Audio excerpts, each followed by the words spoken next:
The news at 10. First, the highlights. Lagos State Government announces September 1 as kick-off date of second phase of Oúnjẹ Èkó food discount market. Federal government activates National Emergency Operations Center as flood hits 28 states. On the foreign scene, drought hits southern Africa, leaves 70 million people without food, water. And in sport, Team Nigeria set to commence preparation ahead World Youth Scrabble Championship in Sri Lanka. Now the details. I am Dele Agadumo. In a bid to further alleviate the suffering of residents over the high cost of food items, the Lagos State Government has announced September 1 as the kick-off date of the second phase of Oúnjẹ Èkó food discount market across the metropolis. Commissioner for Agriculture and Food Systems, Abisola Olusoya, who announced the reintroduction of the Oúnjẹ Èkó food discount market at a media briefing in Alausa, Ikeja, noting that over 250,000 residents benefited from the first phase of the exercise that lasted for 6 weeks. Olusoya said that Governor Babajide Sanwo-Olu approved the second phase of the 25% Oúnjẹ Èkó food discount market to run for at least 8 consecutive weeks in 64 centers across local government in the state. Alausa Secretariat, Lekki Phase 1, and within campuses of state-owned tertiary institutions. According to her, the second phase of the Oúnjẹ Èkó Sunday market will hold between 10 o'clock in the morning and 5 o'clock in the evening, every Friday in tertiary institutions, as well as Wednesdays and Saturdays at the food hub in Mushi. Providing food items at discounted prices, Mr. Governor is engaging approximately 6,000 personnel to give these services to precaution, and over 3,000 businesses will be working with us to supply these food items. We will be engaging those in transportation, logistics, and in other necessities. This will ensure the smooth operation of the market and further bolster our local economy. We are confident that this initiative will continue to make a positive impact on the lives of the nation, and we encourage everyone to participate.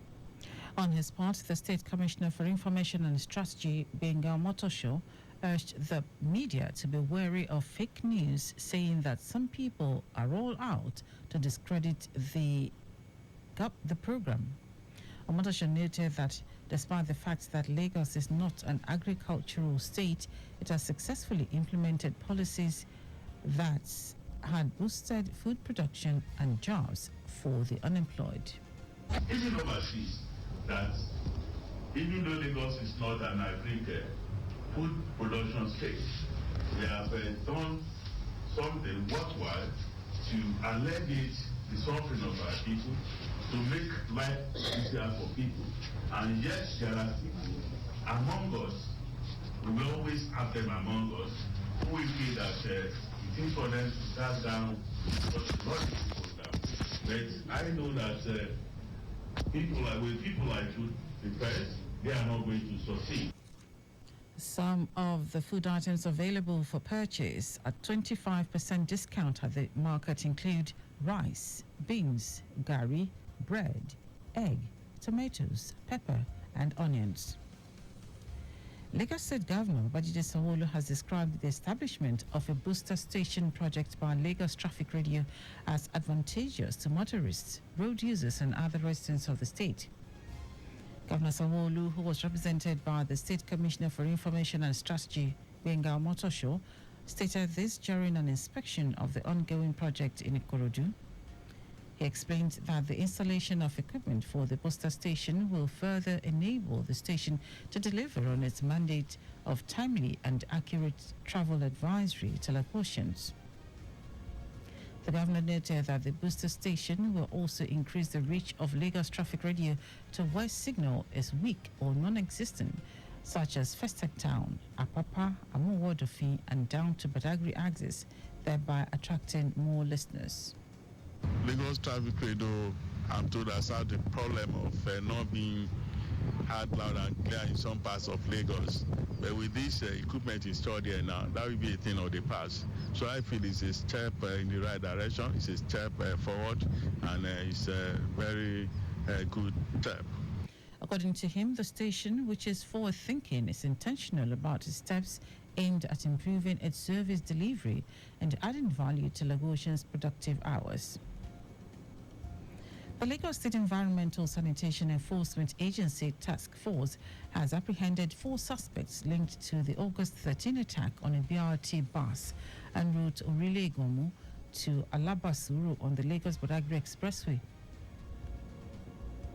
While addressing journalists at the task force yard at Oshodi, Assistant Commissioner of Police Operations Olushola Oyewole noted that men of the task force swung into action on the same day and arrested one Muhammad Ali, 30 years, and 3 others, while some suspects are still at large. Oyewole, who condemned the act in its entirety, stated that the suspects will be charged to court and warned criminally minded persons in the state to desist or face the full wrath of the law. The Chairman, Lagos State Environmental Sanitation Enforcement Agency Task Force Adetayo Akerile, who spoke in an interview after parading the suspect, assured commuters and Lagos residents of adequate security, urging them to go about their daily activities without fear or favor. State government has zero tolerance for this kind of destructive acts, and these ones, I think others will have to learn from it because they will not find it easy. Not find it easy, as we are going to charge them to court, and they will be charged accordingly. It will be recalled that the victims of the BRT incident were robbed, injured, and dispossessed of their valuables. The Lagos State government is set to launch a sensitization campaign initiative aimed at promoting the circular economy as a solution to diversify the state's resources by transforming waste into valuable assets.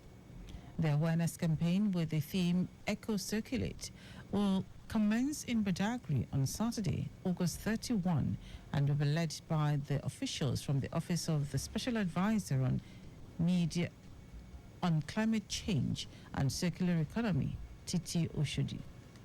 The Eco Circulate program, designed to increase awareness and adoption of the circular economy across Lagos State, aims to reduce the financial burden of climate impacts such as flooding and waterborne diseases on both the government and citizens. The circular economy has the potential to create 10 to 30,000 jobs, foster new entrepreneurship, and cut over 2 million tons of carbon dioxide emissions annually in Lagos State. Now to the rest of the stories. The federal government has activated the National Emergency Operations Center following heavy rains and flooding that have wreaked havoc across the country and have spread to 28 states. Director General of the National Emergency Management Agency, NEMA, Zubaida Umar, who made this known, noted that the activation of the center was to streamline disaster response efforts and act as a command center for resource management and communication. Umar said the agency had carried out disaster assessments in almost all the states for various incidents, adding that the floods claimed 175 lives and displaced 207,902 others. Authorities have been urging residents in flood-prone areas to relocate as the rains persist, following the Nigerian Meteorological Agency's warnings about the heavy rains, urging preparedness for potential floods. The federal government, through the Federal Ministry of Education, has set up a subcommittee to review the demands of the Academic Staff Union of Universities, ASU. This is as both parties agreed to reconvene by September 6. These decisions were taken at the end of a closed-door meeting in Abuja on Wednesday, which had in attendance the leadership of ASU, the Minister of Education, Tahir Maman, and other officials of the ministry.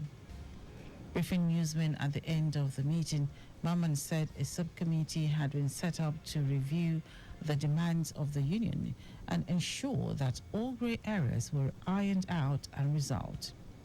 On his part, the ASU President, Emmanuel Oshedeke, expressed the hope that all issues will be resolved before the September 6 meeting. ASU is seeking a comprehensive overhaul of the university system, including improved infrastructure, enhanced academic freedom, and a more sustainable funding model. Other demands of the union include the release of revitalization funds for universities, renegotiation of the 2009 FGN ASU agreement, and release of earned allowances for university lecturers. Now to foreign news. One of the worst droughts in living memory is sweeping across southern Africa, leaving close to 70 million people without enough food and water. In Muzi district in northern Zimbabwe, a community and their livestock are gathered on a bone-dry riverbed after the Vumbozi River, which normally flows throughout the year, is nothing but just beige sand as far as the eye can see.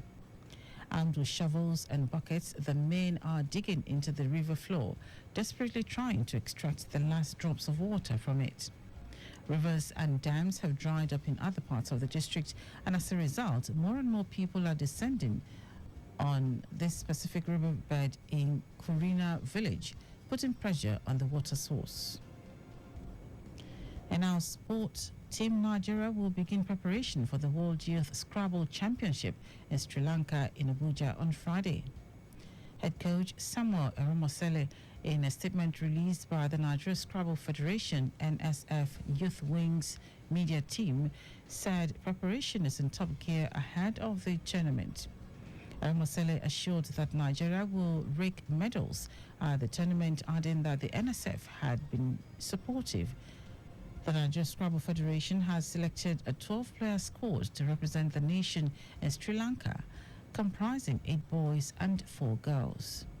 And that ends our news at 10. Just before we go, stay alive, make use of pedestrian bridges where available.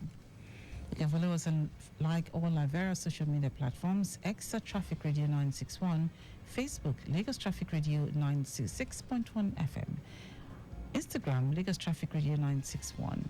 Subscribe and watch our news and programs live on YouTube at Traffic Radio 961. You can also visit our website www.trafficradio961.ng. Did you know the Sanwo-Olu administration organized a mentorship seminar for over 1,000 youths on the theme Agripreneur Strategy for Wealth Creation? You can get more details on the Lagos State Government website. To end the news, here are the highlights of the major stories. In a bid to further alleviate the suffering of residents over the high cost of food items, the Lagos State Government has announced September 1 as the kick-off date of the second phase of Onje Eco Food Discount Market across the metropolis. The federal government has activated the National Emergency Operations Center following heavy rains and flooding that have wreaked havoc across the country and have spread to 28 states. We also told you that due to the worst droughts in living memory is sweeping across. We also told you that one of the worst droughts in living memory is sweeping across southern Africa, leaving close to 70 million people without enough water and food. And in sport, Team Nigeria will begin preparation for the World Youth Scrabble Championship in Sri Lanka in Abuja on Friday. For contact with the newsroom, send a message to info@trafficradio961.ng. The news broadcast compiled by Abiola Fagbolagun. I am Dele Agadumo.